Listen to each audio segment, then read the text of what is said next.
ನೀಲಮ್ಮನ ಖುಷಿಗೆ ಅಮೋಕ್ಷದ ಮುತ್ಯ ಮರುಳು ಜೀವದಾನ ಮಾಡಿ ಖುಷಿನ ಕೊಟ್ಟ.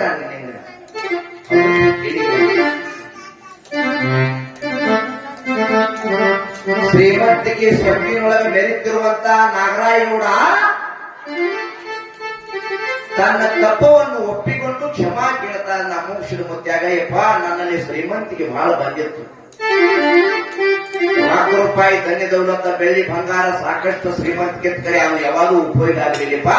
ಇವಾಗ ನನಗೆ ಹಿಡಿಲಾಕ ಬಂದ್ರಲ್ಲ, ನಿನ್ನ ಭಂಡಾರ ಇದು ಕೋಶಿನ ನಾನು ಹೊಡೆದಿದ್ನಿ, ಆ ಕೋಶಿನ ಬದಲು ಟಗರಿನ ರೂಂಡ್ ಆಗಿದ್ದು, ಅದು ನಿನ್ನ ಭಂಡಾರ ಉಳಿಸ್ತು ಅಂತಕ್ಕಂಥ ಮಾತು.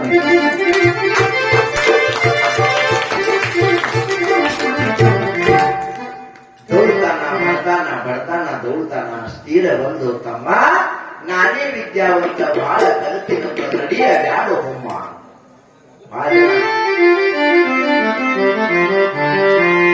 ಬಹಳ ಜನ ನಾ ಮಾಡಿದ ಒಳಗತ್ತಿರ್ತಾರ. ನಾ ಮಾಡಿದ್ ನೋಡಿ, ಇದು ನಾ ಮಾಡಿದ್ನಿ, ಇದು ನಾ ಮಾಡಿದ್ನಿ, ಅದು ನಾ ಮಾಡಿದ್ನಿ. ಮಾಡಿದೀನಿ ಎಂಬುದು ಮನುಷ್ಯನಲ್ಲಿ ಹೊಯ್ದರೆ ಯವಶ ಕಾಳಿತ್ತು ಶಿವನ ಡಂಬೂರ ಅಂದ್ರು. ಯಾಕಂದ್ರೆ ಮಾಡಿದ್ರೊಳಗೆ ಮಾಡಿ ನನಗೆ ಅದು ಗುರ್ತದ ಎಲ್ಲರಿಗೆ. ಅದು ನಾ ಮಾಡೋದ್ ನಾ ಬ್ಯಾರೆ ಇರ್ತಾರ, ಈಗೇನ್ ಮಾಡ್ತಾರ ಹಿಂಗಿರ್ತಾರ.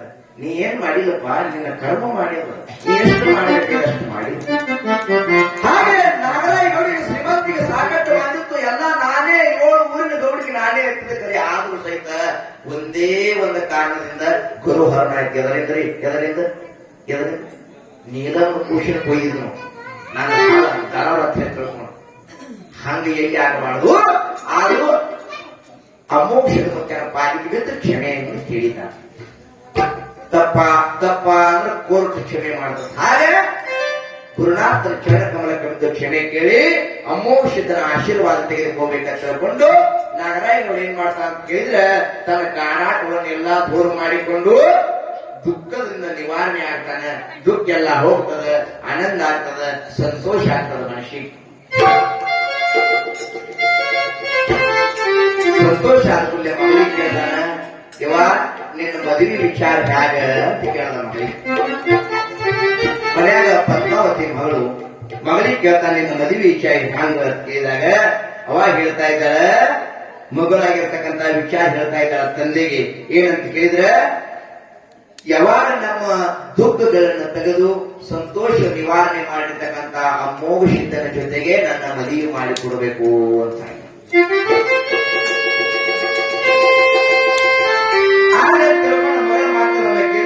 ಮೊಮ್ಮೆಟ್ಟಿ ಗುಡ್ಡದ ಮೇಲೆ ಹುಡುಕೋತ ಹೋಗ್ತಾ ಇದ್ದಾನೆ ನಾಗರಾಯಗೌಡ. ಹೋಗಿ, ಯಪ್ಪ ನನ್ನ ಸಂಕಟದಿಂದ ದೂರ ಮಾಡಿದ್ರಿ, ನಂದೆಲ್ಲಾ ಕ್ಷಮೆ ಆಯ್ತು ಅಂತ ತಿಳ್ಕೊಂಡು ನಾನು ಕ್ಷಮೆ ಮಾಡದಕ್ಕೆ ದೀರ್ಘ ದಂಡವತ್ತ ನಮಸ್ಕಾರ ಮಾಡಿದ. ಮಗಳು ಯಾವ ರೀತಿ ಹೇಳಿದ್ರಲ್ಲ ಆ ರೀತಿ ಎಲ್ಲ ಹೇಳ್ತಾ ನಾಗರಾಯಗೌಡನು ಮುಮ್ಮೆಟ್ಟಿ ಗುಡ್ಡಕ್ಕೆ ಹೋಗಿ ದೀರ್ಘ ದಂಡವತ್ತ ನಮಸ್ಕಾರ ಮಾಡಿ ಹೇಳ್ತಾ ಇದ್ದಾನೆ, ಇಪ್ಪ ನಾ ಏನಾದ್ರೂ ಕೊಟ್ರೆ ಕನ್ಯಾ ಕೊಡಬೇಕಂತ ಇದ್ದೀನಿ ನಿಮಗೆ, ತಾವೆಲ್ಲ ದಾರಿಗೆ ಎಳೆದುಕೊಳ್ಳಿ ಅಂತ ಹೇಳಿ ಅಮೋಕ್ಷದ ಮುಖ್ಯಾನ ಪುತ್ರ ಅಂತ ಇದ್ದ. ಅವಾಗ ನನ್ನಲ್ಲಿ ಬಂದಿರ್ತಕ್ಕಂಥ ಶ್ರೀಮಂತಿಗೆ ಸೊಕ್ಕು ನಿಮ್ಮ ಭಂಡಾರದಿಂದ ಅಡಿ ಹೋಯ್ತು, ನನ್ನ ಕ್ಷಮಾ ಮಾಡಿದ್ರಿ ಅಂತಕ್ಕಂಥ ಮಾತನ್ನು ಹೇಳಿದಾಗ ಅವಾಗ ಏನಂತ ಅಂತ ಕೇಳಿದ್ರೆ, ಸೊಕ್ಕ ಯಾರಿಗೆ ಬರುವುದಿಲ್ಲ, ಎಲ್ಲರಿಗೂ ಬರ್ತದೆ ಸೊಕ್ಕ. ದೇವಲೋಕದೊಳಗ ಕುಬೇರನಿಗೂ ಕೂಡ ಒಂದು ಸೊಕ್ಕ ಬಂದಿತ್ತು. ಯಾಕ? ಶ್ರೀಮಂತಿಗೆ. ಹಾಗೆ ಶ್ರೀಮಂತಿಗೆ ರೊಕ್ಕ ರೂಪಾಯಿ ಬರ್ತದ, ಧರ್ಮ ಬೇಕಾದ ಧರ್ಮದಿಂದ ಹೋಗು. ರೊಕ್ಕ ಬರ್ತದ 4 ದಿನ ಇರ್ತದ, 4 ದಿನ ಹೋಗ್ತದ. ಅತಿ ನೋಡು, ದುಡ್ಡೇನ್ರಿ ಬರ್ತದ ಹೋಗ್ತದ, ಖರೆ ಮನುಷ್ಯನ ಮೇಲೆ ಮನುಷ್ಯ ಬೇಕು. ಹಾಗೆ ನೀನು ಧರ್ಮ ಹಿಡಿದ ಹೋಗಿ ಅಂದ ಬಳಿಕ ನಿನಗೆ ಉದ್ಧಾರ ಆಗುವಂತ ಕಾಲದ ಏನು ಚಿಂತೆ ಮಾಡಬೇಡ ಅಂತ ತಿಳ್ಕೊಂಡು ಅಮೋಕ್ಷದ ತಿಳಿಸಿ ಹೇಳಿದಾಗ ಅವಾಗ ಅಂತ ಇದ್ದಾನ, ನಾನು ಕುರುಡನಾಗಿದ್ದೀನಿ, ನನ್ನ ಜನ್ಮ ಉದ್ಧಾರ ಮಾಡಿದೆಪ್ಪ, ಎಲ್ಲ ನನ್ನ ಮಗಳನ್ನ ಕೊಟ್ಟು ಲಗ್ನ ಮಾಡುತ್ತೇನೆ, ಆಗ ತಾವು ದಾರಿ ಹಿಡಿದುಕೊಳ್ಳಬೇಕಂತಕ್ಕಂಥ ಮಾತನ್ನು ಹೇಳಿದಾಗ ಅವಾಗ ಅಮೋಕ್ಷದ ಪತ್ತೆ ಕೇಳ್ತಾನೆ, ನಿನ್ನ ಮಗಳಿಗೆ ಕೇಳಿದೆಯಲ್ಲ ಪದ್ಮಾವತಿಗೆ ಏನಂತ ಇದ್ದಾಳಪ್ಪ,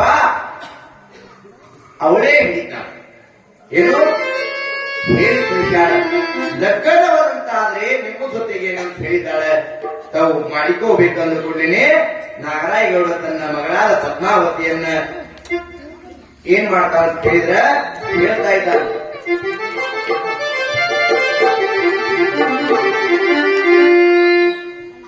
ಹೇಳ್ತಾರ ಏನಂತ ಕೇಳಿದ್ರೆ, ಲಗ್ನವಂತ ಆದ್ರೆ ಯಾರು ಅಂತ ಕೇಳಿದ್ರೆ ನಿನ್ನ ಮಗಳು ನನ್ನ ಕೈಯಲ್ಲಿರ್ತಕ್ಕಂಥ ಬೆತ್ತಗೋಲ ಬೆತ್ತಿನ ಜೊತೆಗೇನೆ ಲಗ್ನ ಆಗ್ಬೇಕು ಅಂತ.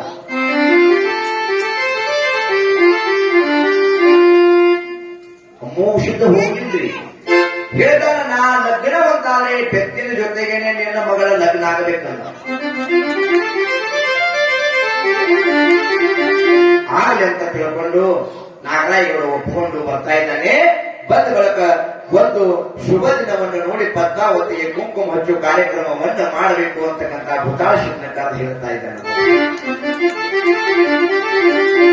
ಹುತಾಶಿನ ಕರೆದು ಹೇಳಿದಾಗ ಹುತಾಶಿತನ ಕುಂಕುಮ ಹಚ್ಚು ಕಾರ್ಯಕ್ರಮ ಶಿವಪುರ ಹಟ್ಟಿಗೆ ಹೋಗ್ತಾ ಇದ್ದಾನೆ. 7 ಊರಿನ ಗಂಡು ಮಕ್ಕಳನ್ನ 7 ಊರಿನ ಹೆಣ್ಣು ಮಕ್ಕಳನ್ನ ಎಲ್ಲರನ್ನು ಕರೆದುಕೊಂಡು ಗಂಡು ಮಕ್ಕಳನ್ನ ಹೆಣ್ಣು ಮಕ್ಕಳನ್ನ ಕರೆದುಕೊಂಡು ಪದ್ಮಾವತಿಯ ಕುಂಕುಮ ಹೊತ್ತು ಕಾರ್ಯಕ್ರಮವನ್ನು ಸಂಭ್ರಮದಿಂದ ಮಾಡ್ತಾ ಇದ್ದಾರೆ. ಅವಾಗ ಕುಂಕುಮ ಹೊತ್ತು ಕಾರ್ಯಕ್ರಮವನ್ನು ಮಾಡಿ ಸಂಭ್ರಮದಿಂದ ಖುಷಿಯಾಗಿ ಆನಂದದಿಂದ ಎಲ್ಲರೂ ಸಂತೋಷವಾಗಿ ಆಗ್ತಾ ಇದ್ದಾರೆ.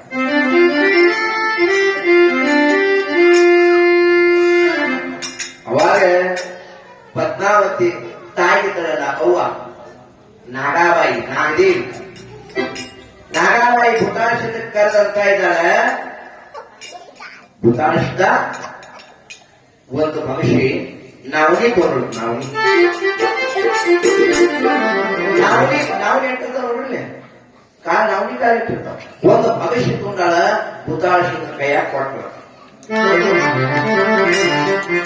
ಹುತಾಶಿತ ಕೈಯಾಗ ಕೊಟ್ಟು ಒಂದು ಮಾತನ್ನು ಹೇಳ್ತಾಳೆ, ನಮಗ ಒಬ್ಬಕ್ಕಿನೇ ಮಗಳು, ಗಂಡು ಮಕ್ಕಳ ಲಗ್ನಂತರೂ ಬಡತನದಾಗೆ ಮಾಡಿದೆವು. ಈಗಂತೂ 7 ಹಟ್ಟಿ ಗೌಡಿಕದ ಎಲ್ಲ ನಮಗ ಶ್ರೀಮಂತಿಕೆ ಅದ, ಸಾಕಷ್ಟು ಬೆಳಿ ಬಂಗಾರ ಹೊಗಳೋದು ನಮಗೆಲ್ಲ. ಆದ್ರೂ ಸಹಿತ ಮಗಳ ಲಗ್ನ ನಾವು ಬಹಳ ಅರ್ಭಟದಿಂದ ಮಾಡೋದೇವು. ಕುಂಕುಮ ಹಚ್ಚಲಾಕ ಒಬ್ಬನೇ ಬಂದಿದ್ದು ಬರುವಲ್ಯಾಕ, ಲಗ್ನಕ್ಕೆ ಮಾತ್ರ ಹಿಂಗ್ ಬರಬೇಡ, ಲಗ್ನಕ್ಕೆ ಹಿಂಗ್ ಬರಬೇಡ, ಹ್ಯಾಂಗ ಬರಬೇಕು ತಾಯಿ ಅಂತ ಕೇಳ. ಏನ್ ನಾವನಿ ಕಾಳಿದನು, ಒಂದು ಕಾಳಿ ಒಂದು ಮಂದಿನ ತಗೊಂಡು ಬಾ ಅಂತ ಹೇಳಿ ಅವ್ನು ಹುತಾಶಿ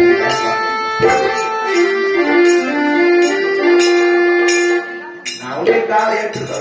ಭವಿಷ್ಯದ ಎಟ್ಟ ಮಾಡ್ತಾವ ಲೆಕ್ಕ ಮಾಡ್ತೀರಿ, ನಾವನಿ ಕಾಳ ಮಾಡ್ತಾವ್ರಿ ಜಾಸ್ತಿ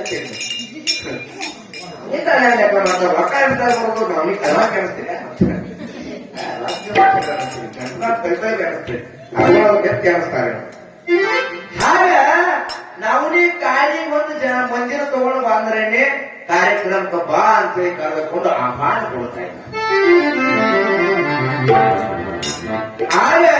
ಆಗ್ಲಿ ಅಂತ ತಿಳ್ಕೊಂಡು ಹುತಾಶಿದ ನಾವನೇನು ತೆಗೆದುಕೊಂಡು ಬರ್ತಾ ಇದ್ದಾನೆ. ಒಮ್ಮೆ ತಿರುಗಕ್ಕೆ ಬಂದು ಮಧ್ಯಾಹ್ನ ಮೊದಲು ಯಾವ ವಿಷಯ ಹೇಳ್ತಾನೆ, ಮೂಷಿ ಬಣ್ಣೆ ಕುಂಕುಮ ಕಾರ್ಯಕ್ರಮ ಮುಗಿತು ಅಂತ. ಇನ್ನೊಂದು ಮಹತ್ವದ ವಿಷಯ ಏನಂತ ಕೇಳಿದ್ರೆ, ಒಂದು ಭವಿಷ್ಯ ನಾವನಿ ಕೊಟ್ಟಾಳ. ಯಾರು? ನಾಗಬಾಯಿ ಪದ್ಮಾವತಿ ತಾಯಿ. ಆ ಕಾಳಿ ಒಂದು ಮಂದಿರ ತರಲಾಕ ಹೇಳ್ಯಾಳ. ತ್ರಿಕಾಲ ಜ್ಞಾನಿ ಆಗ್ಲಿ ಒಯ್ಯೋ ಅವ ಹೇಳ್ತಾ ಇದ್ದಾನೆ. ಮೊದಲಿಗೆ ಹುತಾಶಿತನಿಗೆ ಕರೆದು ಹೇಳ್ತಾ ಇದ್ದಾನೆ, ಮೊದಲಿಗೆ ಏನ್ ಮಾಡಬೇಕು ಅಂತ ಕೇಳಿದ್ರೆ ಗುರುವಿನ ಹಬ್ಬವನ್ನ ಹಾಕಬೇಕು. ಲಗ್ನಕ್ಕಿಂತ ಪೂರ್ವದಲ್ಲಿ ಗುರುವಿನ ಹಬ್ಬವನ್ನು ಹಾಕ್ಬೇಕು, ಆಮೇಲೆ ಲಗ್ನ ನೋಡೋಣ. ಮೊದಲು ಗುರುವಿನ ಹಬ್ಬದ ಸಿದ್ಧತೆ ಮಾಡುವಂತ ಗುರುವಿನ ಹಬ್ಬ ಅಂದ್ರೆ ಏನ್ರಿ ಗುರುವಿನ ಹಬ್ಬ ಅಂದ್ರೆ ಹ್ಯಾಂಗ ಮಾಡೋದು? ಗುರುವಿಗೆ ಏನ್ ಮಾಡ್ಬೇಕಂತ ಕೇಳಿದ್ರೆ, ಗುರುವಿನ ಹಬ್ಬ ಅಂದ್ರೆ ಗುರುವಿಗೆ ಮೊದಲಿಗೆ ಏನ್ ಮಾಡ್ಬೇಕಂತ, ಗುರುವಿನ ಹಬ್ಬ ಅಂದ್ರೆ ಮೊದಲಿಗೆ ಗುರುವಿಗೆ ಸುಶೀಲಭೂತದಿಂದ ಸ್ನಾನವನ್ನ ಮಾಡಿಸ್ಬೇಕು, ಗುರುವಿನ ಪಲ್ಲಕ್ಕಿ ಒಳಗ ಕೂಡಿಸ್ಬೇಕು, ಊದಿಸುತ್ತ ಬಾರಿಸುತ್ತ ತರಬೇಕು, ಬೋರ ಜಗಲಿಯನ್ನು ಹಾಕಬೇಕು, ವಿಧಿ ಪೂರ್ವಕವಾಗಿ ಎಲ್ಲ ಪೂಜೆ ಪುನಸ್ಕಾರಗಳನ್ನ ಮಾಡಬೇಕು. ಪೂಜಾ ಪುನಸ್ಕಾರಗಳನ್ನು ಮಾಡಬೇಕು. ಗುರುವಿನ ಜಗಲಿ ಮೇಲೆ ಕುಂಡ್ರಿಸಬೇಕು. ಗುರುವಿನ ಹಸ್ತದಿಂದ ಪಟ್ಟವನ್ನು ಕಟ್ಟಬೇಕು. ಪಟ್ಟ ಕಟ್ಟಬೇಕು. ಗುಗ್ಗಳ ತೆಗಿಬೇಕು. ಗುಗ್ಗಳ ತಲೆ ಮ್ಯಾಲ ಹೊರಿಸಬೇಕು. ಗುಗ್ಗಳ ತೆಗೆದ ಜನ ಗುಗ್ಗಳ ಅದೇ ಗುಗ್ಗಳ ತಲೆ ಮೇಲೆ ಹೊರಿಸಬೇಕು. ಅಕ್ಷತೆಯನ್ನು ಹಾಕಿ ಇವೆಲ್ಲ ಕೂಡಿಕೊಂಡು ಏನ್ ಮಾಡ್ಬೇಕಂತ ಅಕ್ಷತೆಯನ್ನು ಹಾಕಿರಿಂದ ಈ ಕಾರ್ಯವನ್ನು ಮುಗಿಸಬೇಕು.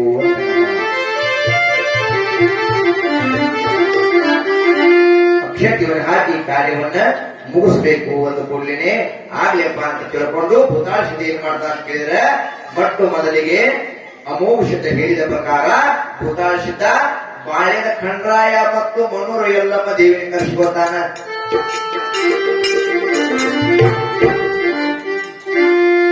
ಭೂತಾಳಸಿದ್ಧ ಒಮ್ಮೆ ಗುರು ಮುಂದ ಯಾರೆಲ್ಲ ನೋಡಿ ಬಲಕ್ ಭೂತಾಳಸಿದ್ಧ ಅಮೋಘ ಇಬ್ಬರೇ ತೋಳಿಲ್ಲ. ಯಾಕಂದ್ರೆ ಅವ್ರಿಗೆ ಎಲ್ಲಾ ಮಾಡೋ ಶಕ್ತಿ ಅವ್ರ ಬಲ್ಲೆ ಮಂದಿನ ಮಾಡೋ ಶಕ್ತಿನೂ ಅವ್ರ ಬಲ್ಲೆ ಮಂದಿ ತೋರಿಸೋ ಶಕ್ತಿನೂ ಅವ್ರ ಬಲ್ಲೆ ಭೂತಾಳಸಿದ್ಧ ವಿಚಾರ ಮಾಡಿ ಏನ್ ಮಾಡ್ತಾರೆ ಅಂತ ಕೇಳಿ ಗುರುವಿನ ಹಬ್ಬ ಹಾಕುವ ಸಲುವಾಗಿ ಬಾಳೆ ಎಲ್ಲಿ ಬಂತು ಸೋಲಾಪುರ ಬಲೆ ಬರ್ತದೆ ಬಾಳೆ. ಆ ಬಾಳೆನ ಖಂಡ್ರಾಯನ ಮನೂರು ಎಲ್ಲಮ್ಮ ದೇವಿನ ಕರೆಸಿಕೊಡ್ತಾನೆ. ಶಿವಪುರ ಹಟ್ಟಿ ನಾಗರಾಯ ಮತ್ತು ಮುಂದಾದ ಭಕ್ತರನ್ನು ಕರೆಸಿಕೊಂಡ ನಾಗರಾಯರು. ಯಾಕ ಗುರುವಿನ ಹಬ್ಬ ಮಾಡೋದಲ್ಲ ಕಳೆದುಕೊಂಡು ಅಮಾವಾಸ್ಯದ ಶಿವಪುರ ಹಟ್ಟಿಗೆ ಗುರುವಿನ ಹತ್ತಿರ ಹಾದರು. ಗುರು ಸೋಮಲಿಂಗ ಮೊದಲಿಗೆ ಭೂತಾಳಸಿದ್ಧ ನೀ ಹೇಳಿದ ಪ್ರಕಾರ ಆಗಲಿ ತಿಳ್ಕೊಂಡು ಗುರುವಿನ ಪಲ್ಲಕ್ಕಿ ಒಳಗೆ ಕುಂಡ್ರಿಸಿ ಆಗ ಏನ್ ಮಾಡೋದಂತ ಕೇಳಿದ್ರೆ ಎಲ್ಲ ಸಿದ್ಧತೆಯನ್ನು ಸಜ್ಜ ಮಾಡಿ ಅತಿ ಭವ್ಯವಾಗಿರ್ತಕ್ಕಂಥ ಓದಿಸೋದು ಬಾರಿಸೋದು ಶಿವಂಪುರ ಹಟ್ಟಿ ಒಳಗ ವಾನಕ ಗರ್ಜನ ಕೂಡಿರ್ತಕ್ಕಂಥ ಮಂದಿ ಎಲ್ಲ ವೈಭವ ನೋಡಿ ಜನ ಚಾಪಡಿ ಕೂಡಿರ್ತಾರೆ. ಭಕ್ತಿಪೂರ್ವಕವಾಗಿ ಎಲ್ಲರೂ ಏನ್ ಮಾಡಿದಂತ ಕೇಳಿದ್ರೆ ಆ ಕಾರ್ಯದಲ್ಲಿ ಭಾಗಿಗಳಾಗಿದ್ರು. ಆ ಕಾರ್ಯದಲ್ಲಿ ಭಾಗಿಗಳಾಗಿದ್ರು.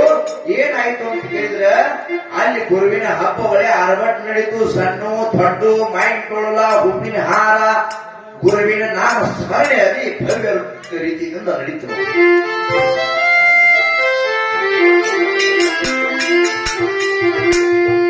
ಅವಾಗ ಏನಾಯ್ತು ಅಂತ ಕೇಳಿದ್ರೆ ಗುರುವಿನ ಗದ್ದಿಗೆ ಮೇಲೆ ಕುಂಡ್ರಿಸಿ ಅಭಿಷೇಕವನ್ನ ಮಾಡಿದ್ರಿಂದ ವೈಭವದಿಂದ ಆ ಪೂಜೆ ಪುನಸ್ಕಾರ ವಿಧಿಪೂರ್ವಕವಾಗಿ ಪೂಜೆ ಪುನಸ್ಕಾರವನ್ನು ಮುಗಿಸಿ ಸೋಮಲಿಂಗನು ಅಮೋಘ ಸಿದ್ಧನಿಗೆ ಪಟ್ಟವನ್ನು ಕಟ್ಟಿ ಗುಗ್ಗಲವನ್ನು ತೆರೆ ಮೇಲೆ ಹರಿಸಿ ಆಶೀರ್ವಾದ ಮಾಡಿ ಬಂದಂತ ಭಕ್ತರಿಗೆ ಆಶೀರ್ವಾದ ಕೊಟ್ಟು ಅಮೋಘ ಸಿದ್ಧನಿಗೆ ಪಟ್ಟ ಕಟ್ಟಿದ್ರು. ಮಕ್ಕಳಿಗೆ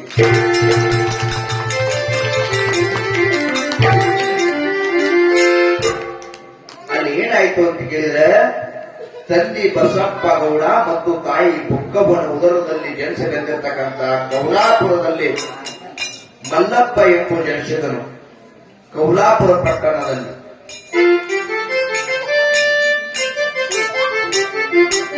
ಅವರು ಕಿಲ್ಲಾರವನ್ನು ಮೈಸುತ್ತಾ ಭೀಮಾ ಹೊಳೆ ದಂಡೆಗೆ ಬಂದರು. ಕಿಲ್ಲಾರ ಹೊಡೆದುಕೊಂಡು ಅವರು ಸಿದ್ದರಾಮೇಶ್ವರನ ಆಶೀರ್ವಾದ ಪಡೆದುಕೊಂಡು ಕಾಲ ಕಳೀತಿದ್ರು. ಅಮೋಘ ಸಿದ್ಧನ ಮದುವೆಗೆ ಸುದ್ದಿಯನ್ನ ಕೇಳಿದ್ರಿಂದ ಇನ್ನು ಹಬ್ಬವನ್ನು ಆಯ್ತು. ಅಮೋಘ ಸಿದ್ಧ ಮದುವೆ ಉಳಿದವರು ಹೋಗ್ಬೇಕಂತ ತಿಳ್ಕೊಂಡು ಏನ್ ಮಾಡಿದ ಅಮೋಘ ಸಿದ್ಧನ దగ్గరకు ಹೋಗ್ಬೇಕಂತ ತಿಳ್ಕೊಂಡು ಯಾರ್ಯಾರು ಅಂತಿದ್ರೆ ಚಾಪಿನ ಜಪರಾಯ, ಗುಡ್ಡದ ಭೋಗರಾಯ, ಉಡಿಗೇಡಿ ದೇವರಾಯ, ನಿಂಬರಗಿ ಭೀಮರಾಯ, ಭೂಮಶ್ರೀ ಕಾಮರಾಯ, ತಾಮದೋಡಿ ಚಿಮರಾಯ, ತಾಮದಂಡಿ ರಂಗರಾಯ. ಇವ್ರು 7 ಜನ, 7 ಮಂದಿ. ಇವ್ರು ಏನ್ ಮಾಡಿದ್ರು ಅಂತ ಕೇಳಿದ್ರೆ 7 ಮಂದಿ ಅಮೋಘ ಸಿದ್ಧ ಮದುವೆಗೆ ಹೋಗ್ಬೇಕಂತ ತಿಳ್ಕೊಂಡು ಎಲ್ಲರೂ ವಾದಗ ಬಾರಿಸುತ್ತಾ ಸುಶೀಲಬೋಧದಿಂದಾಗಿ ಭಂಡಾರವನ್ನು ಧರಿಸಿಕೊಂಡು ಇವತ್ತಿವನ್ನು ಹೊತ್ತುಕೊಂಡು ಕಪಾಲದ ಮೇಲೆ ಅತಿ ಭವ್ಯವಾಗಿರ್ತಕ್ಕಂಥ ಅವರಲ್ಲಿ ಒಂದು ಉತ್ಸವತೆಯನ್ನು ತುಂಬಿತ್ತು. ಅವರಿಗೆ ಮುಖದ ಮೇಲೆ ಕಳಿ. ನಗರಕ್ಕೆ ಹೋಗೋಣ ಹೆಂಗಿರ್ತೀರಿ ನೀವು ಮಾಸ್ತರ? ನಗರಕ್ಕೆ ಹೋಗೋಣ ಹೆಂಗಿರ್ತೀರಿ ನೀವು? ಸೋಮ ಹೋಗಲ್ಲ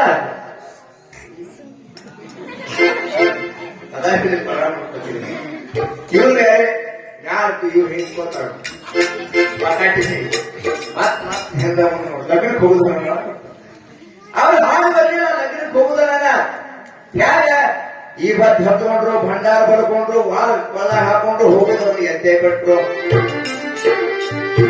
ಭಕ್ತಿ ಭಕ್ತಿ ಅಂದ್ರೆ ಹಾಗೆ ನಾವು ಯಾರು ನೋಡುದಿಲ್ಲ ಭಕ್ತಿ ಅಂದ್ರೆ ಎದ್ದು ತಯಾರಾಗಿ ಬರಬೇಕು ಅನ್ನೋದ್ರೆ ಶಿವರಾಯ ಅನವ ಹ್ಯಾಂಗಿದ್ದಕ್ಕೆ ಸ್ವಲ್ಪ ಅಮಗಳಿದ್ದ ಮನುಷ್ಯ ಅಮಗಳಂದ್ರೆ ಯಾರಿ ಸರಿಯಾಗಿ ಸ್ನಾನ ಮಾಡ್ತಿದ್ದಿಲ್ಲ ಹಲ್ಲು ತೆಗ್ತಿದ್ದಿಲ್ಲ ತನ್ನಲ್ಲಿರ್ತಕ್ಕಂಥ ಎಲ್ಲ ಅದಕ್ಕೆ ಬಟ್ಟೆಗಳನ್ನು ಚಲೋ ಹಾಕೋಗಿದ್ದಿಲ್ಲ ಹೀಗಾಗಿ ಅವನು ಏನ್ ಮಾಡಿದ ಏನ್ ಹೋ ಮಾರಾಯ ನೀನ್ ನಮ್ಮ ಸಗಾಡ್ ಬರಬೇಡ ಸುಮ್ಮನೆ ಎದಕ್ ಬರ್ತಿ ಇಂಥ ಹೊಲಸು ಮೈ ಇಟ್ಕೊಂಡು ನಾವು ಲಗ್ನ ಕೊಂಡಿದೆವು ಎದಕ್ ಬರ್ತಿ ಬರಬೇಡ ಅಂತ ಹೇಳಿ ಅವ ಅಲ್ಲೇ ಹಾದಿಗೆ ಬಿಟ್ಟು ಬಂದಿರ್ತೀವಿ ನಿಮ್ಮಳು ಬಂದಾಗ ಗರೀಬ ಮುಗ್ಧ ಮನುಷ್ಯ ಏನಂದ ಬಿಟ್ಟು ಹೋದ್ರು ಹೋರಿರ್ತೀವಿ ನಾವು ಹಾದಿಗೆ ಹಾದಿ ಒಳಗೆ ದಾರಿ ಒಳಗೆ ನಿಂತು ಇವರು ಶಿವಪ್ಪು ಹಟ್ಟಿಗೆ 6 ಜನ ಬಂದು ವಾರ ಚಾಲು ಮಾಡಿಬಿಟ್ರು ವಾರ ಚಾಲು ಮಾಡಿಬಿಟ್ಟು ಅರ್ಮಟ್ಟದಿಂದ ವಾರ ನಿಂತು ಸಪ್ಪಳೆ ಆಗೋದು ವಾಡಿಗೆ ಅವಾಗೇ ಬರೋದು 6 ಮಂದಿ ಜಿಗಿ ಯಾರು ಹಿಡಿತಾರೆ ಸಪ್ಪಳು ಹೊಟ್ಟೆ ಆಗೋದು ಇವ್ರು ಅಂತಾರ 8 ಮಂದಿ ಹೊಡ್ಲಿಕ್ಕಿದ್ದೇವೆ ಸಪ್ಪಳ ಆಗೋದು ಯಾಕೆ ಸಪ್ಪಳ ಆಗೋದು ಅಂತ ಹೇಳಿ ಅಮೌಷಧರ ಕಡೆ ಹೋಗಿ ಕೇಳ್ತಾರೆ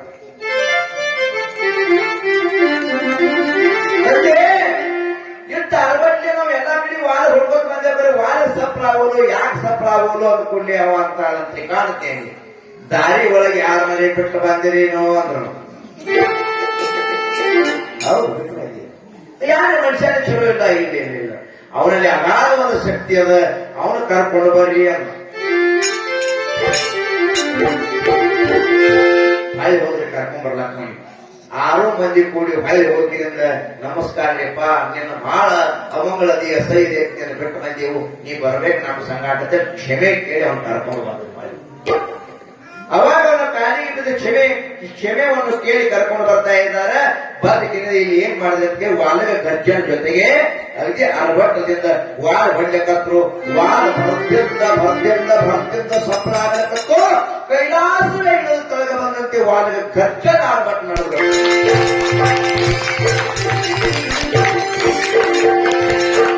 ಸಫಲ ಜೋರಾಗಲಕ್ಕತ್ತು ಅಮೌಷಧದ ಮದುವೆ ಯಾರು ನಡೀತು ಅಂತ ಕೇಳಿ ಎಲ್ಲರೂ ಆಶೀರ್ವಾದವನ್ನು ಪಡೆದ್ರು ರಂಗರಾಯನು ಏನ್ ಮಾಡಿದ ಅಂತ ಕೇಳಿದ್ರೆ ತಾನು ಅವನಿಗೆ ಏನ್ ಮಾಡಿದ ರಂಗದ ಮೂಲಿ ಅಂತೇಳಿ ಜಗಲಿ ಮೇಲೆ ಇರ್ತಕ್ಕಂಥ ಒಂದು ರಂಗದ ಮೂಲಿಯನ್ನು ಕೊಟ್ಟರು ಕೊಟ್ಟಗಿರಿನ ಮುಂದ ನೀನು ಏನ್ ಮಾಡ್ತ ಆರ್ಯನಾಡದ ಅರಸಾಯನರಿ ಆಶೀರ್ವಾದ ಮಾಡಿದ್ರು ಸದ್ಯಕ್ಕೆ ಮಂಗಳವೇಡ ತಾಲೂಕದಲ್ಲಿ ತಾಮದಡ್ಡಿ ಅಂತ ತಾನಿದೆ ತಾಮದಡ್ಡಿ ರಂಗಸಿದ್ದ ಅಂತೇಳಿ ರಂಗದ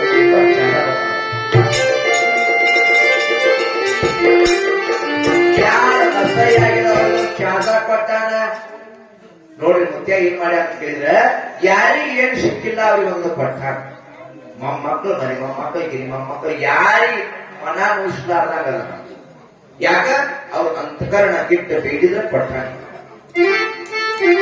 ಸುಮ್ಮನೆ ಬಾಳ ಮಂದಿ ಎಲ್ಲಾ ದೇವ್ರಿಗೆ ನಡ್ಕೊಂಡೇವ್ರಿ ಎಲ್ಲಾ ದೇವ್ರಿಗೆ ನಡ್ಕೊಳಕ ನಿನಗೆ ಯಾರು ಹೇಳಿದ ಎಲ್ಲಾ ದೇವ್ರಿಗೆ ನಡ್ಕೊಂಡೆ ಹೋಗ್ತಾರೆ ಎಲ್ಲಾ ದೇವ್ರಿಗೆ ನಡ್ಕೊಬೇಕು ಒಂದೇ ದೇವ್ರಿಗೆ ನಡ್ಕೊಂಡು ಯಾಕಂತ ಕೇಳಿದ್ರೆ ಆಗ ಇಲ್ಲಿ ಏನಾಗಿದೆ ತಾಮದಲ್ಲಿ ರಮೇಶದ ಒಂದು ಚಾದ ಕೊಡ್ತೀನಿ ಒಂದು ಮುಲಿಯನ್ನು ಕೊಟ್ಟಾರ ಅವನು ನಾಮ ಓದೋದಲ್ಲಿ ಮೊದಲ ವಿಡಾ ತಾಲೂಕು ತಾಮದಲ್ಲಿ ಹಾಗೆ ಅಮೋಕ್ಷಿದ್ದ ಹೇಳಿದ ಪ್ರಕಾರ ನಾಗರಾಯಗೌಡರು ಲಗ್ನ ತಯಾರಿಯನ್ನು ಮಾಡಿ ಪ್ರಾರಂಭಿಸಿದ್ದ ಮದುವೆಯ ನಾಗರಾಯಗೌಡನು ಬಹಳಷ್ಟು ವಿಶೇಷವಾಗಿ ಮಾಡಲಿಕ್ಕಂತ ಲಗ್ನ ಬಡತಾಂದೊಳಗ ಮಕ್ಕಳ ಲಗ್ನ ಮಾಡಿದ್ದ ಶ್ರೀಮಂತಿಗೆ ಒಳಗೆ ಹೆಣ್ಮಕ್ಳ ಹೆಣ್ಮಗಳ ಲಗ್ನ ಬಹಳ ವೈಭವದಿಂದ ಮಾಡಬೇಕಂತ ತಿಳ್ಕೊಂಡು ಏನ್ ಮಾಡಿದ್ರೆ ಅಂತ ಕೇಳಿದ್ರೆ ಭೂತಾಶ್ರಿತನಿಗೆ ಹಚ್ಚಿಕೊಡ್ತಾರ ಮತ್ತ ಭೂತಾಶ್ರಿತ ಏನ್ ಮಾಡ್ತಾನ ಬಾಳೆ ಕಣ್ರಾಯಣ ಮನೋಡಿ ಅಂತ ಲಗ್ನಕ್ಕೂ ಮೂರೇ ಮಂದಿ ಹೊಂಟ್ರಿ ಅವರು ಮೂರೇ ಮಂದಿ ಆ ಲಗ್ನಕ್ಕೆ ಹೋಗೋ ಸಮಯದಲ್ಲಿ ಅವಾಗ ಏನಾಯ್ತು ಅಂತ ಕೇಳಿದ್ರೆ ನಾಗಬಾಯಿ ಕೊಟ್ಟಿರ್ತಕ್ಕಂಥ ನ್ಯಾವನಿ ಕೆರೆ ಆಗುವಂತ ಒಂದು ಭವಿಷ್ಯ ಕುಂಭಾಸನಾಗೆ ಹೋದಂತಾಗಿ ಹೇಳ್ಯಾಳ ಒಂದು ಭವಿಷ್ಯ ನಾವನಿ ಕೊಟ್ಟಾಳ ನಾವನಿ ಕಾಳಿ ಒಂದು ಮನುಷ್ಯ ತಗೊಂಬ ಅಂದಾಳ ಅಂತ ಹೇಳಿದಾಗ ಅವಾಗ ಮೋಕ್ಷದ ಮುತ್ಯಾನ ಹೇಳಿದಾಗ ಮುತ್ಯ ಹೇಳ್ತಾನ, ಏನಿಲ್ಲಪ್ಪ ಎಲ್ಲ ಬಹಳ ಚೆನ್ನಾಗ್ಯದ ಹೇಳ್ಯಾರ ಬರೋಬರಿ. ಖಂಡ್ರಾಯ ಹೇಳ್ತಾನ ಮುತ್ಯ, ಊರ ಸಮೀಪದಲ್ಲಿ ಹೋದ ಕೂಡಲೇ ನೀ 7 ಕೋಟಿ ಅನ್ನೋ ಎಲ್ಲ ಉದೇ ಉದೇ ಅಂತಾಳ. ಇವರಿಗೆ ಹೇಳಿ ಹಚ್ಕೊಟ್ರು ನೋಡಿ. ಹೋದ್ರು 3 ಮಂದಿ ಕೂಡಿ ಶಿವಪುರ ಹಟ್ಟಿಗೆ ಹೋದ್ರು. ಲಗ್ನ ತಯಾರಿ, ಅವ್ರ ಮಂದಿ ಮಕ್ಕಳು ಎಲ್ಲ ಅರವಟ್ಟು ನಾಗರಾಯ ಗೌಡ ಅವನ ಮಂದಿ ಮಕ್ಕಳೆಲ್ಲ ಕರೆಸಿದ್ದ. ಅರವತ್ತು ಕುಳಿತು ಅಲ್ಲಿ ಹೋದ ಕೂಡ್ಲೇನೆ ಇನ್ನ 3 ಮಂದಿ ದೂರ ಇದ್ರು. ನೆದರಿಗೆ ಬಿಡ್ತೀವಿ ಯಾರಿಗೆ? ನಾಗರಾಯ ಗೌಡ್ರ ನಾಗರಾಯಿ. ಅವರಂದ್ರು ಮಣ್ಣಿನೇ ಹೇಳಿದ ಕುಕ್ಮ ಹತ್ತದಾಕ ಬಂದೊತ್ನಾಗೆ 1 ಕಾಳಿಗೆ 1 ಮನುಷ್ಯ ಮತ್ 3 ಮಂದಿ ತಂದಾರ. ನಾವು 1 ನೂರ 1 ಚೀರಿನ ಅನಾಥಗಳು ಸಿಕ್ಕಿದೆವು, ಇದು ಅನಾಥ ಖರ್ಚು ಹ್ಯಾಂಗ ಮಾಡುದು ಅನ್ನೋದು. 101 ಚೀಲ ಅನಾಥ ಹ್ಯಾಂಗ ಮಾಡುದು? ಹ್ಯಾಂಗನವ್ರು ಯಾರನವ್ರು ಇಟ್ಟೆಲ್ಲ ಅನಾಥ ಎಲ್ಲಿಗಪ್ಪ ಆಗುದಂದ್ರು. 101 ಚೀಲ ಅನಾಥ. ಅವಾಗ ಇದು ಮನುಷ್ಯನೊಳಗ ಹಿಂಗ ವಿಚಾರ ಮಾಡೋದ್ರೊಳಗ ಊರು ಸಮೀಪ ಬಂದಾಗ ಇವ್ರು ತಿಳ್ಕೊಂಡ್ರು ನೋಡ್ರಿ 3 ಮಂದಿ. ಹೇಳಿದ ಮಧ್ಯ ಖಂಡ್ರಾಯ ಹೇಳಿದ. ಖಂಡ್ರಾಯ ಅಂದ 7 ಕೋಟಿ ಅಂತ ಎಲ್ಲಂತ ಹೇಳ್ತಾ ಇಲ್ಲ, 14 ಕೋಟಿ ಜನ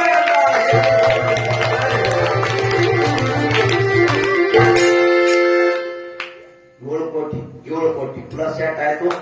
14 ಕೋಟಿ ಜನ ಎಲ್ಲಿ ನಿಂದ್ರಲಾಕ ಜಾಗ ಇಲ್ಲ, ಕುಂಡ್ರಲಾಕ ಜಾಗ ಇಲ್ಲ. ಯಾರು ತಿದ್ದಿನಂದ್ರೆ ಸಿಗೋದು ಎಲ್ಲಿ ನೋಡ್ತಾರ ಬರೀ ಮಂದಿ ಕಾಣ್ಲಕ್ಕಂತೂ ಆ ಮಂದ್ಯ ಅವ್ರ ಮಂದಿ ಶಿವರಾಯ್ತಾರ. ಮಂದಿನೇ ಮಂದಿರಿ 14 ಕೋಟಿ 14 ಕೋಟಿ ಇರ್ತಾರ. ಹಾಗೆ ಎಲ್ಲಿ ನೋಡಿದಲ್ಲಿ ಎಲ್ಲ ಮುಂದೆ ಆಗಿಬಿಟ್ಟು ಇವ್ರ ತಾಡ ಕಾಣಿಸೋತ 100 ಮಂದಿ ಕಾಣ್ತಾರೆ. ಇವ್ರು 3 ಮಂದಿ ಸಿಗೋ ಜನ ಅದೇ 14 ಕೋಟಿ ಜನ ಇವ್ರು 3 ಮಂದಿ ಹುಡುಕ್ಬೇಕಾದ್ರೆ ಜನ ಅದು ತಿಳ್ಕೊಂಡು ಇಬ್ಬರು ತರ ಅವರ ಶಕ್ತಿ ಬಹಳ ಅಗಾಧದಪ್ಪ ತಿಳ್ಕೊಂಡು ಎರಡೂ ಕೈ ಜೋಡಿಸಿದಾರೆಪ್ಪ. ಗುರುನಾಥ ಓಡೋಡಿ ಬಂದಕಿರಿಂದ ಕಾಲಿ ಬೀಳ್ತಾರ. ಭೂತಾಶನ ಕಾಲಿ ಎಲ್ಲಮ್ಮ ತಾಯಿ ಪಾದಿಕ್ಕಿ ಮತ್ತ ಖಂಡ್ರಾಯನ ಪಾದಿ ಬೀಳ್ತಾರ. ನಿಮ್ ಶಕ್ತಿ ಬಹಳ ಆಗ್ಯದಪ್ಪ. ಇಟ್ಟು ಜನಕ್ಕೆಲ್ಲ ಅನಾಥ ಊಟ ಹ್ಯಾಂಗ್ ಮಾಡಿಸೋದು, ಹ್ಯಾಂಗ ಆಗುದು ಲಗ್ನ ಎಲ್ಲ ನಿಮ್ ಇಚ್ಛೆ ಅಂತ ಆಗಲಿ. ತಪ್ಪಾಯ್ತು ಅಂತ ನಮಸ್ಕಾರ ಮಾಡಿ ಯಾವಾಗ ನಮಸ್ಕಾರ ಮಾಡಿದ್ರು ಮತ್ತ ಮುತ್ಯಾನ ಹೆಸರಾಗೋರು ಹೆಸರು ತೋತಾರ. ಅಲ್ಲೇ ಜಾಗ ಎಲ್ಲ ಮಂದಿನ ಮಟ್ಟ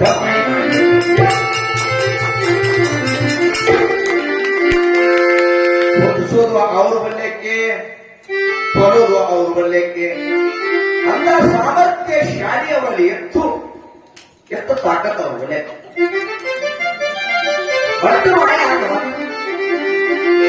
ಮತ್ತೆ ಮಾಯಾದರು ಎಲ್ಲರೂ ದಂಪತಿಗಳು ಬೇಡಿಕೊಂಡು ಅಕ್ಷತೆ ಸಿದ್ಧತೆ ಮಾಡಿದ್ರು. ಅಮೋಘದ ಸಂಕೇತವಾಗಿರ್ತಕ್ಕಂಥ ಬೆತ್ತವರು ಪಟ್ಟಿದ್ರು ನೋಡಿ. ಕೈಯಾಗ ಬೆತ್ತ ಜೋಡಿ ಅಂತ ಹೇಳಿದಲ್ಲ, ಆ ಬೆತ್ತ ತಗೊಂಡು ಬಂದ್ರು. ಎಡಕಿನ ಕಡೆ ಪದ್ಮಾವತಿನ ಕೊಡಿಸಿದ್ರು, ಬಲಕಿನ ಕಡೆ ಬೆತ್ತವರು ಇಟ್ಟು ನೋಡಿ. ಮುಖ್ಯ ಬಂದಿರಲ್ಲ ಬಹಳ ವಿಚಿತ್ರ ಕೇಳ್ತಿರ್ತಾವ ಗಿರಕಿ. ಈ ಸಿದ್ಧಾಂತಗಳು ಸ್ಪಷ್ಟ ತಿಳಿತಾರೆ. ಹಾಗೆ ಎಡಕ ಬೆತ್ತ ಇಟ್ಟು ಬಲಗಡೆ ಬೆತ್ತ ಇಟ್ಟರು, ಎಡಕ ಪದ್ಮಾವತಿ ಕೂತು ಏನ್ ಮಾಡಿದ್ರು ಅಂತ ಕೇಳಿದ್ರೆ ಅಕ್ಷತೆ ಎಲ್ಲರೂ ವೈಭವದಿಂದ ಭೂತಾಶುದ್ಧ ಮತ್ತು ಬಾಯದ ಖಂಡ್ರಾಯ ಮೇಲಾಗಿ ಎಲ್ಲಮ್ಮ ತಾಯಿ ಆರ್ತಿಯನ್ನ ಹಿಡಿದಳು. ಆರ್ತಿಯನ್ನು ಮಾಡಿ ವೈಭವದಿಂದ ಮಂತ್ರಗಳನ್ನು ನುಡಿದಕ್ಕಿಂದ ಗುರುವಿನ ನಾಮಸ್ಮರಣೆಯನ್ನು ಮಾಡಿದ್ರಿಂದ ಬಂದಿರತಕ್ಕಂಥವರು ಅವರು ಎಲ್ಲರೂ ಕೂಡಿಕೊಂಡು ಅಕ್ಕಿ ಕಾಳವನ್ನು ಹಾಕಿ ಲಗ್ನ ಕಾರ್ಯವನ್ನು ಮುಗಿಸಿದರು.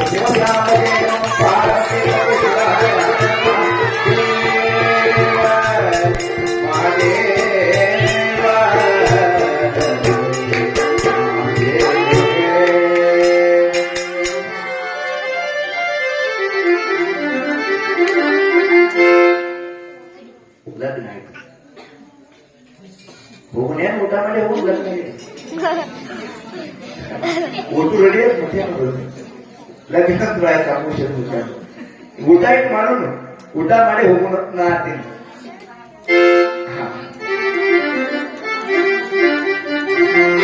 ಹಾಗೆ ಮತ್ತು ಮೊದಲಿಗೆ ಏನ್ ಮಾಡಿದ್ರು ಅಂತ ಕೇಳಿದ್ರೆ ಪತ್ತಿಗೆ ಬಂದಿರ್ತಕ್ಕಂಥ ಅತಿಥಿಗಳಂತ ತಿಳ್ಕೊಂಡು ಎಲ್ಲ ತಾಯಿಗೆ ಹುತಾಶತೆಗೆ ಮತ್ತ ಯಾರಿಗೆ ಖಂಡ್ರಾಯಿಗೆ ಮೊದಲೇ ಪಂಕ್ತಿ ಕುಡಿಸಿದ್ರು.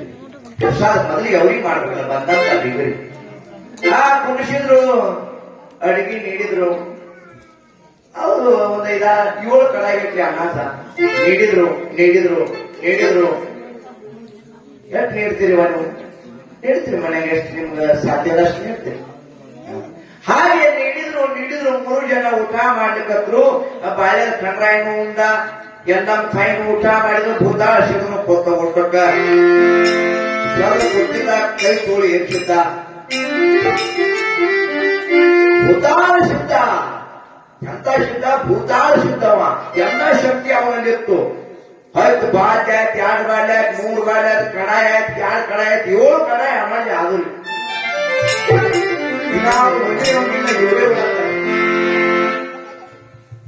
ತುಂಗಲಿಲ್ಲ ಅಂತ 7 ಕಡಾಯಿ ಆಗಬೇಕು.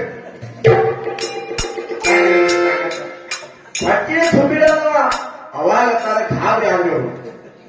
ಹೊಟ್ಟೆ ತುಂಬಿಲ್ಲ ತಂಡ ಹ್ಯಾಗ ಮಾಡೋದು ಅಂದ ಕೂಡಲೇನೆ ಯಾರು ಮುತ್ಯಾನ, ಯಾರು ಪದ್ಮಾವತಿ ಏನಿದ್ರಲ್ಲ, ಅಮೋಘಿತ ಮುತ್ಯಾನ ಮಾಡದೆ ಪದ್ಮಾವತಿ ಹುತಾಶಿತನ ತಾಯಿ.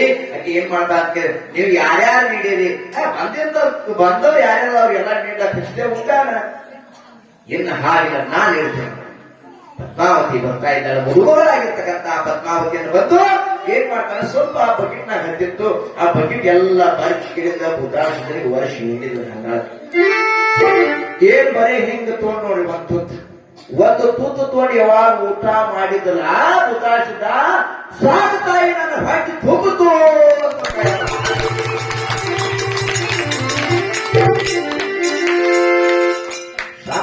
ಹೊಟ್ಟೆ ತುಂಬಿತು. ಬರೇ ಒಂದೇ ತುತ್ತು ಎತ್ತಿ ನೀಡಿದಾಗ ಹುತಾಶಿತನ ಹೊಟ್ಟೆ ತುಂಬಿತು. ಅವಾಗ ಇದೆಲ್ಲ ಕುಲ್ಲಾಗಿರ್ತದ ಅನ್ನಕ್ಕೆಲ್ಲ ಕುಲ್ಲಾಗಿತ್ತು. ಅವಾಗ ತಾಯಿ, ನಿನ್ನ ಆಶೀರ್ವಾದದಿಂದ, ನಿನ್ನ ತುತ್ತ, ನಿನ್ನ ಕೈ ತುತ್ತದಿಂದ ನಾವು ಹೊಟ್ಟೆ ತುಂಬಿಲ್ಲ ಅಂದ್ರೆ ಗುರುನಾಥ್ ತಂದು ಅಮೋಘಿದ್ದು ಪದ್ಮಾವತಿ ಧ್ಯಾನ ಮಾಡುತ್ತಾ, ಗುರುವಿನ ಧ್ಯಾನ ಮಾಡುತ್ತಾ ಭಂಡಾರವನ್ನು ಹೊಡಿತಾರೆ. ಯಾವಾಗ ಭಂಡಾರ ಹೊಡಿತಾರ 7 ಕಡ ಎಲ್ಲ ಹಣದ ಮಾತ್ರ ತಯಾರಾಗಿ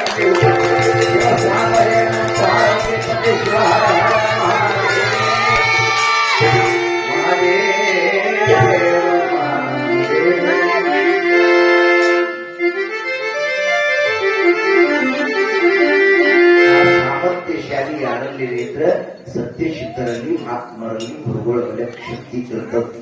ಹಾಗ ಮತ್ತ ಆ ಊರಿನ ಜನ ಎಲ್ಲರೂ ಪ್ರಸಾದ ಮಾಡಿದ ಏನ್ ಮಾಡ್ತಾನ ಅಂತ ಕೇಳಿದ್ರೆ, ಮುಂದೆ ಭೂತಾಳ ಸಿದ್ಧ ಅರಕೇರಿ ಪಟ್ಟಣದೊಳಗ, ಅರಕೇರಿ ಗ್ರಾಮದೊಳಗ ಒಳ್ಳೆ ಸುಂದರವಾಗಿರ್ತಕ್ಕಂಥ ಒಂದು ಮನೆಯನ್ನ ಕಟ್ಟಿ ಪದ್ಮಾವತಿನ ಕರೆಕೊಂಡು ಒಯ್ದು ಎಲ್ಲಿ ಅಂತ ಅರಕೇರಿ ಗ್ರಾಮದೊಳಗೆ ಅರವಿನ ಮಣಿ ಅಂತ ತಿಳ್ಕೊಂಡು ಆ ಅರವಿನ ಮನೆಯೊಳಗ ಪದ್ಮಾವತಿನ ಕರೆದುಕೊಂಡು ಒಯ್ದು ಅಲ್ಲೇ ತಾಯಿಗೆ ವ್ಯವಸ್ಥೆ ಮಾಡಿದ.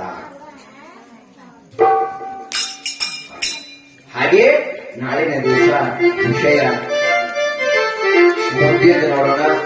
ಅರಕೇರಿ ಗ್ರಾಮಗಳ ಪದ್ಮಾವತಿ ಹೋಗಿದ್ದಾರೆ, ಲಗ್ನವನ್ನ ಆಗಿದೆ. ಆದ ಕಾರಣ ನಾವೆಲ್ಲ ದಿನಗಳು ಹೀಗೆ ಬರ್ತಾ ಇದ್ರಿ. ಇವತ್ತಿನ ಮಹಾಪ್ರಸಾದವನ್ನ ಮಾಡಿಸಿದವರು ಎತ್ತಿರ ನೋಡ್ರಿ, ನೀವು ಅನ್ನಂಗಿಲ್ಲ ಏನ್ರಿ ತುಸುನೆ ಹಾಕಿದ್ರೆ ಮನೆ ಹಂಗೆ ಪುನಃ ಕುಳಿತಿದ್ದು ನಡೀತದೆ. ಅದು ನಡೀಬೇಕಾದ್ರೆ ಶಕ್ತಿ ಸಾಮರ್ಥ್ಯ ಬೇಕಾಗ್ತದೆ. ಹಾಗೆ ನೀವೆಲ್ಲರೂ ದಿನಗಳು ಒಬ್ಬೊಬ್ಬರು ಮಹಾಪ್ರಸಾದವನ್ನು ಕೊಡ್ತಾ ಇದ್ದೀರಿ. ಯಾರು ನಂಬರ್ ಸಿಕ್ಕಿದ್ರಿ ನಮ್ಗ ಹ್ಯಾಂಗ ಮಾಡೋದು ಹರಾಜ್ ಮಾಡ್ಕೊಳ್ಳಕ್ ಹೋಗ.